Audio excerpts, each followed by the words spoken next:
Hi, everyone. Welcome to the Cozy Mystery Mingle. So excited because I'm here with Emily George, and we are talking about the coolest book ever. I'll let you say hi, introduce yourself, and tell us where you're at. Great, thanks for having me. I am Emily George. I'm an Aussie writer living in Toronto, Canada, writing cozy mysteries, and I am the author of the Cannabis Café mystery series, which you can see. Oh, I never know which way to point when I'm on screen. Oh, yeah. I'm like, which way is it?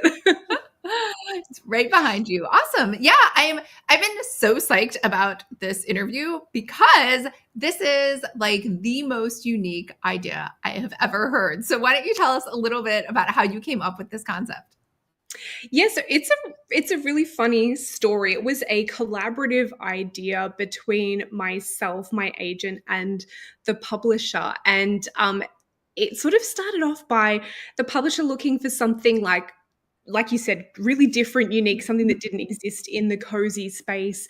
And they were like, what about cannabis? And when I was talking with my agent about it, at first, I have to admit, when we were having this conversation, I was like, oh, I don't know if that's, I don't know much about cannabis, but I live in Canada and there's a dispensary literally across the road from my house. So Mhm. it's something that's very prevalent in the culture here.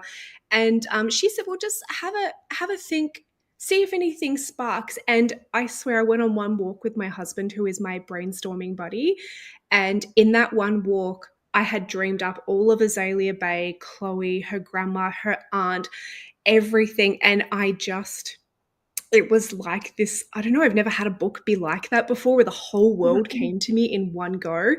And it was interesting because I did have to do a lot of research. And in that research, I found so many benefits from cannabis that I had no idea about. So it was like a learning experience for me while I was writing the book. And I feel like as an author, those are always the best books. It's like I didn't even feel like I was working. It was just so much fun.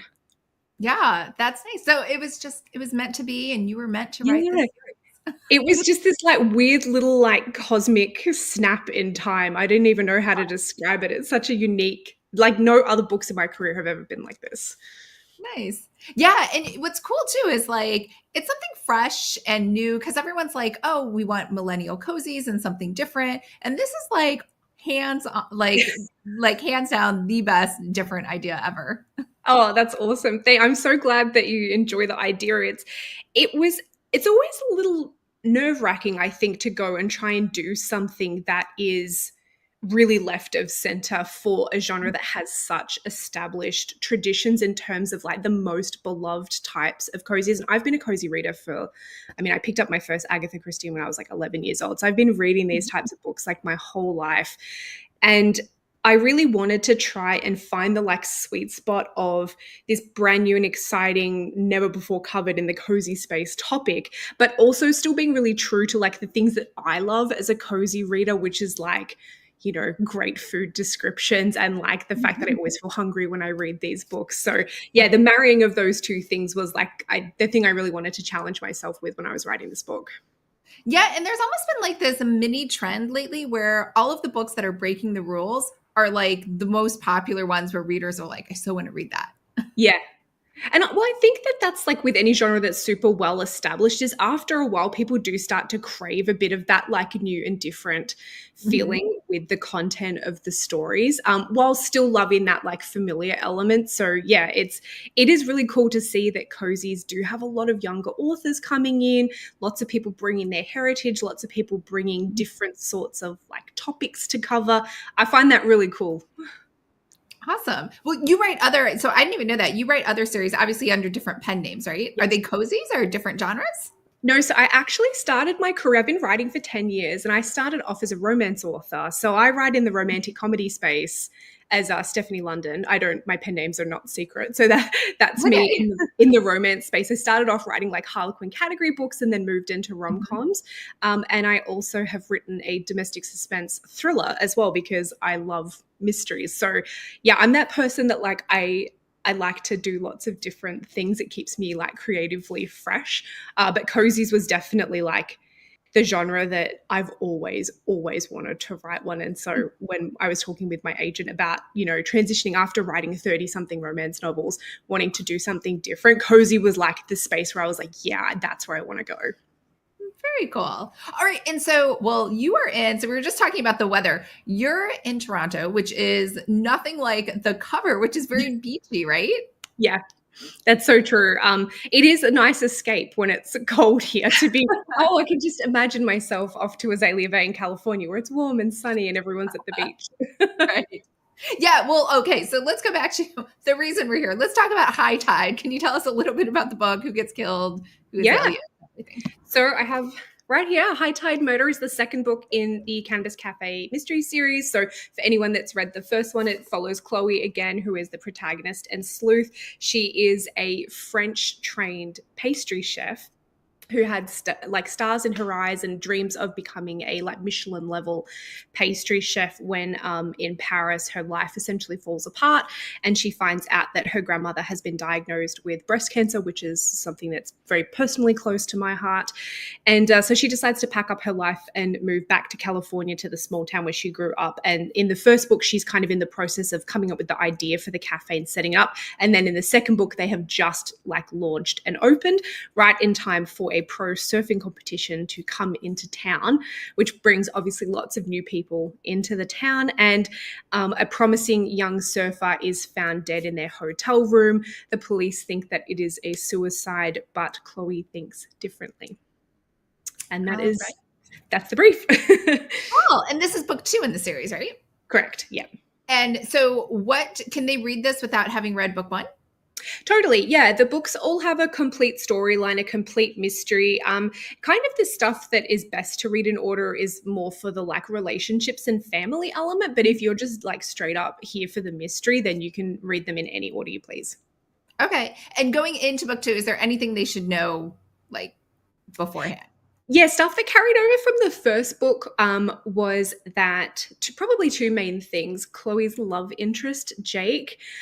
You find out in the first book that they kind of have a little flirtation. He's the sexy boy next door, and they sort of have a budding relationship. And then you find out at the end of the book that he's actually lied to Chloe about something about himself. And given that she has trust issues, that has obviously caused some friction. So poor old Jake is having to do a bit of groveling in book 2 and is trying to sort of win her trust back a little bit.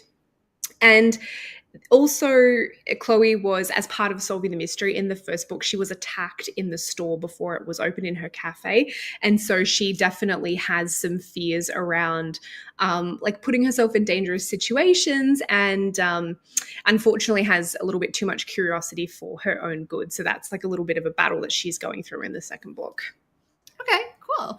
And so you were just talking about how you like writing things that make you want to eat. So as soon as I read Baked by Chloe, I was like, I'm going to make an order for some Baked by Melissa cupcakes. So is that kind of have you had Baked by Melissa? Is that where that came from, Baked by Chloe? I have not, but I looked them up and they look incredible. So I definitely want to try them now. Yeah, they're so good. So I guess, Baked by Chloe, what is your favorite edible? Is it Rice Krispies, cupcakes, brownies? I have to admit that most of what I have tried has actually been a little bit more in the gummy space of things. And when it comes to sweet food, I'm literally all bets are off. Anything is good. I eat vanilla, chocolate, whatever flavor, any kind of fruit. I don't I will eat literally anything. The thing that I have tried actually in the edible space that personally really worked for me was I found, and this might sound boring to some people, but I found CBD and melatonin gummies and they actually changed my life because I am the worst sleeper. If there is any little bit of noise, light, I'm immediately awake. And so that was something that I tried that I was if anyone is out there and you have trouble sleeping and it's legal where you are, definitely try the CBD melatonin. It's life-changing. Was there a particular brand that you really liked? It was just a local dispensary here to me in Toronto, so I don't think they ship internationally. Unfortunately, the hard thing about being here in Canada sometimes is it's not always accessible. But yeah, it was something with a CBD and melatonin blend is what I would look for. Okay. Yeah, it's kind of funny. So obviously I'm in San Diego. There's tons of dispensaries everywhere, but they have it's kind of grown where there's brands, like national chains Oh. now. It's like going to a grocery store. Yeah. I think it's starting to become a bit like, so it's interesting. When I first moved to Canada, like it's fully illegal in Australia. I think it still might be, but it was back then. And it was sort of decriminalized here. But over the time that I've lived in Canada, it has since become legal. And so now the dispensaries are popping up everywhere. And you're starting to see more, like I actually, as part of the research for this book, there is essentially like MasterChef for edibles and like weed cooking on Netflix. So there's even more like sort of entertainment programming featuring cannabis, which I found really interesting too. That has definitely changed a lot, like in the last 10 years. Yeah, I saw one of those. It's like a science to get like the chocolate to Mhm. melt at the right temperature and then Yes. combine it with the pot. Yeah, to like get the flavors. Yeah, it's like a whole Yes. science. You're right. And there's so many different infusion methods, like even to the point that people use like a sous vide to do their infusion, which I thought was like probably the fanciest way that you could possibly do it. That's a little Yeah, bit beyond my skill set. for sure. And then what I thought was really cool too. So everywhere around here, there's like you can get anything, right? But I've never seen smoothies. So Bake by Chloe makes smoothies, right? Yes. Yeah, because you can find sort of like liquid soluble versions of it. And so really then like I was when I was doing my research and looking into all this, like I something that really stuck with me is that one of the chefs that bakes with cannabis talks about how like basically the sky's the limit. Like you could literally put it in your morning eggs. And then I was like, oh, I don't have eggs for breakfast, but I do have smoothies. And then it just like started all these ideas. Yeah. I mean, that would be fun. Smoothies, milkshakes, Yeah, small. she puts it in the first book. They make chai lattes, which is one of my favorite drinks. So yeah, it's really the options are endless. Oh yeah, lattes. Yeah. Could root beer floats. Yep, they do a canagria in the second book too with like a non-alcoholic wine. So Very cool. All yeah, right. So, I mean, have you seen places? I have not seen because as soon as I heard that, I was like, are there smoothie? I haven't seen any here. Do you guys have smoothie? No, you no, don't have I haven't. I feel like maybe I'm a bit ahead of the curve on this one. Who knows? It might be my next career. Do you I have haven't like, seen. what's your morning smoothie that you like to put pot into? Oh, I'm just like a chocolate banana girl. So I have Mhm. like a chocolate protein powder, and then I always have a batch of frozen bananas in my freezer, put in some spinach, and coconut milk is my like go-to. It's sweet, but it's like nice and filling. So I'm not hungry like an hour later, like you are with some smoothies. Yes, that's true. It's almost like you didn't eat anything sometimes with Yeah, smoothies. I know. Then you just get that like, why am I hungry? It's 10 o'clock. Yeah. So, is Azalea Bay a make believe location or is it a real place? No, it's a make-believe location. I like to one, I really enjoy creating small towns. It is something I did quite a lot when I was writing romance novels, and I love the like coming up with the town's like main businesses and like all of the kind of core people that are in the town. But it also affords me the flexibility of I can do what I like in the story when I don't have to adhere to an existing location. So I do enjoy making them up. And yeah, it is a fictional town. Was it modeled as soon as I was like, it's surf competition, there's like edibles. I was like, this could be San Diego. Yeah, I when I was looking at the map to try and figure out like where I thought it would be placed, I have it Mhm. kind of in like essentially like the middle, sort of like near Santa Cruz, like that area, about an Mhm. hour from San Jose for people that are commuting, which is what's in the book. But yeah, I sort of wanted to keep it still my town so that I'm like, oh, if I need the hotel to be over here for a scene, I can do that. Right. Very Yeah. cool. And also, I think the other cool thing that you did is this one has a twist on it from other cozies, whereas the murder victim actually kills himself, right? That's what we Mm, think it's a that's what suicide. you think. Yeah. Yeah, Yeah, it's something it's that not I had. obvious right away. Yeah, I thought it was interesting to do a bit of a like, I don't know, again, something different, which I always try to think about like what things can I take and just kind of like try and flip them on their head, try and do something a little bit different to just give the reader a new experience and something that they might not Mhm. have seen before. Yeah, and so our amateur sleuth Emily actually doesn't even want to. She like didn't start wanting to investigate this. It's her friend Ethan, right? Correct. So Yeah. who is Ethan and how is he related to Emily? So Ethan is actually the younger brother of one of Chloe's friends in her Mhm. dungeon. So she's part of a local Dungeons and Dragons group. That's how she kind of has her little friendship circle.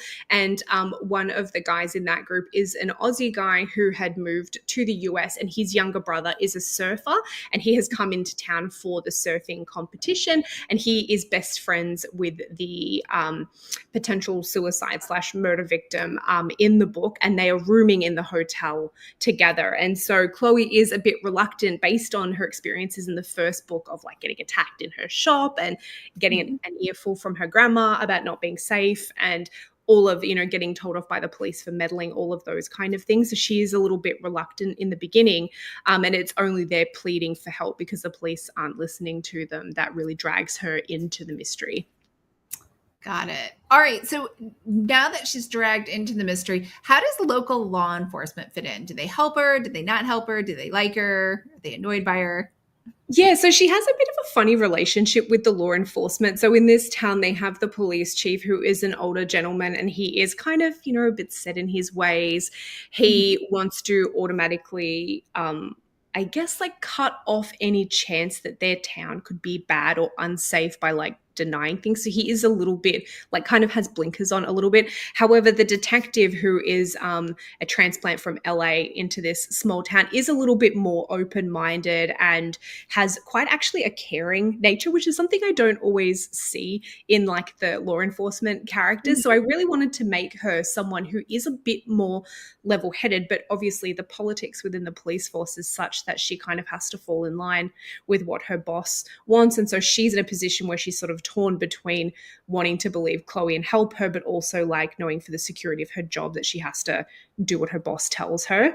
And so Chloe kind of gets frustrated by this because she feels like the police have kind of come to a conclusion and haven't looked at all of the evidence simply because there are a few things that line up with their theory that Aaron did kill himself. So it's, yeah, they have a bit of a sort of like, I think a realistic but like strained relationship, as you probably would in that situation. Right. And I guess we didn't even touch on this. I mean, since you're a romance writer, who's her love interest in this book? So it's Jake. He is the boy next door. He is a ex Wall Street money guy who essentially like left the New York life, left the hustle and bustle behind when his best friend had a heart attack in his 30s, and he kind of had a bit of a scare about like what's really important in life. And so he has actually moved across to the other coast for the beautiful weather and to find the town where his grandpa grew up. He's fixing up his grandpa's old car. He's got a love of vintage things, and he's there on his own trying to build his life there, and just happens to buy the house that is next to Chloe and her grandmother, and that's how she meets him. And of course, the grandma has been putting a good word in for Chloe as well. Right. Yeah, that's all we can all hope for. Yes. That a hot guy who's single and available and interested will just move in next door to us. Absolutely. It's the dream. Right. Does he help her with her investigation, or does he like get worried that she does this? He is kind of, I guess he's a little bit of an enabler, as he likes her so much that he's also a person that's quite like easygoing and is just generally up for an adventure. But they do have a scene later in this book where they are at a mermaid themed tiki bar, which was a really fun like place to create for the story, where Chloe does get herself in some serious trouble, and then he starts to think about the ramifications of her just going and chasing all of these leads, and decides that like it's his job to kind of, try and be a little bit more the like solid ground beneath her feet. All right, cool. So because you're an Australian native, are you a surfer? Nope. No? I've never surfed in my life. I am, you can ask anybody who knows me, I'm chronically uncoordinated, and like I'm just that person. I can barely stand up without. I'm like actually one of those books that like, the heroine is falling over and everyone's like, that's so unrealistic. That's me in real life. All right. Do you like the ocean? Can you I swim? do. Okay. Yeah, I swim. It's so swimming is very much like part of Australian culture, in that all kids like have to learn it when they go to school, because our beaches are very rough. Hence why the surfing is so great.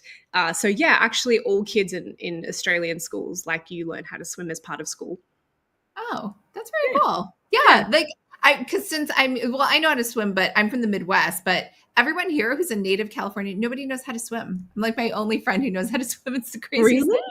Yeah. When the beach is right there. That's so Yeah, funny. I think they just like looking at it. Yeah. And walking along it. I mean, I like that too. I totally get that.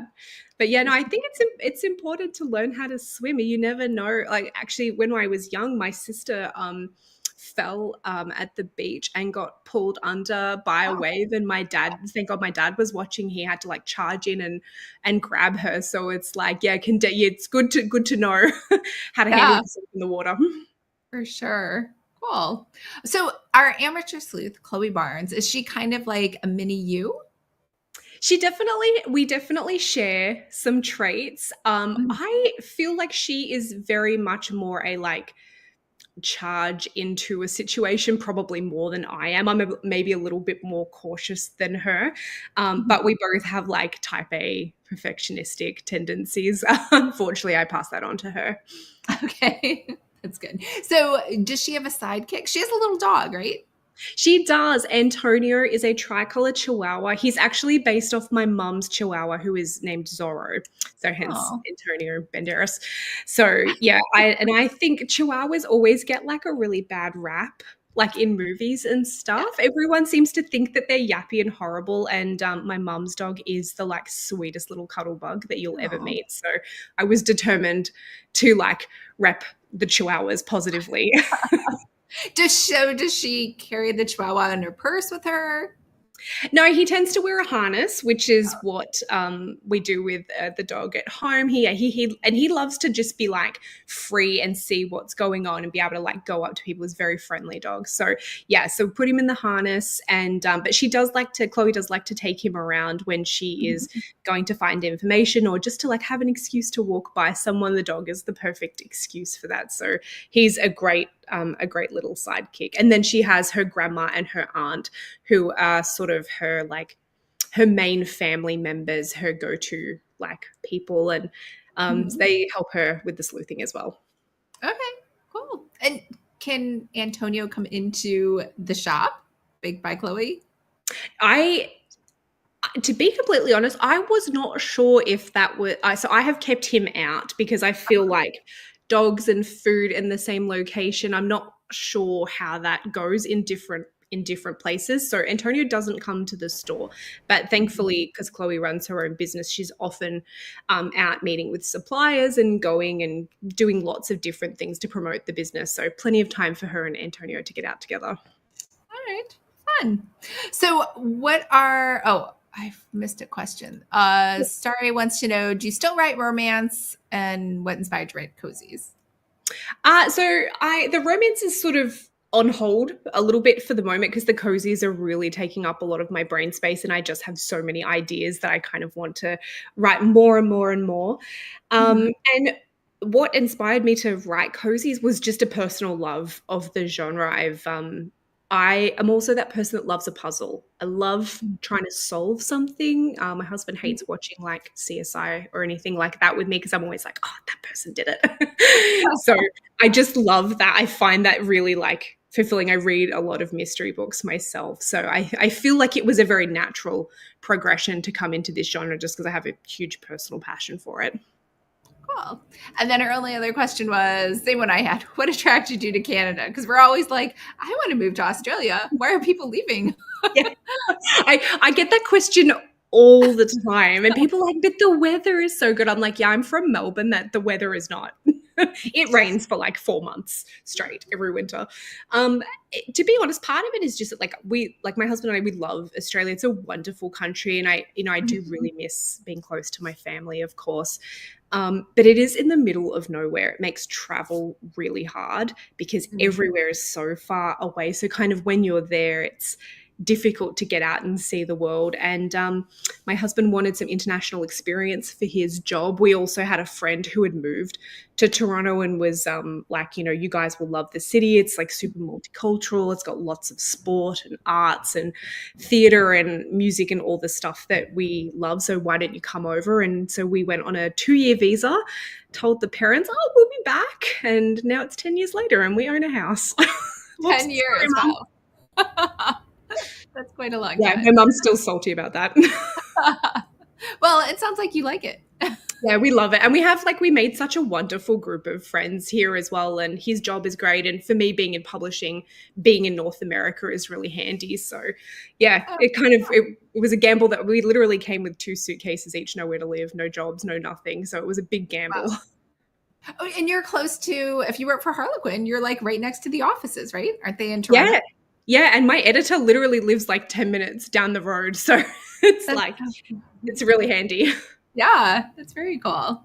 So what are your writing plans for 2024? So I'm actually working on another cozy series at the moment. We're still on submission with it, so I don't know like what's going to happen with it. But that is set around a like Art Deco vintage cinema. And the sleuth's grandfather is essentially like his generation's Alfred Hitchcock. So he lives in this like big Gothic mansion, and it's sort of like quirky characters. Another small town. It is set in like upstate New York near the Thousand Islands, because I've been to the like Canada side of that quite a few times and really love that area. So that is something I'm working on. And then I am in my other pen name, I've got another thriller that's due to come out in 2025. So I am hard at work on that as well. Okay. And is there a book 3 coming out for the Chloe series? Yes, there is. Yet to be titled. I think currently it's called A Stone Cold Murder, but we're not sure. It's set around an ice cream festival, which was super, like, made me super hungry to write that book. And I believe that's going to come out in February next year. Oh, very cool. And where can readers find you if they want to connect with you? Yeah, so my website is emily-george.com, and on Instagram I am just me with all my pen names in one place. I'm at Aussie Gal Writes, and those are probably the 2 easiest places that you can find me. I'm always chatting on Instagram, so that's a good place to start. Very cool. All right. Well, thank you so much for being on and telling us all about your book and explaining for the umpteenth time why you're in Canada. Thank you. Thanks for having me. This was really fun. Yeah, cool. All right. I will leave all of her contact information below. And if you have any questions, you can add them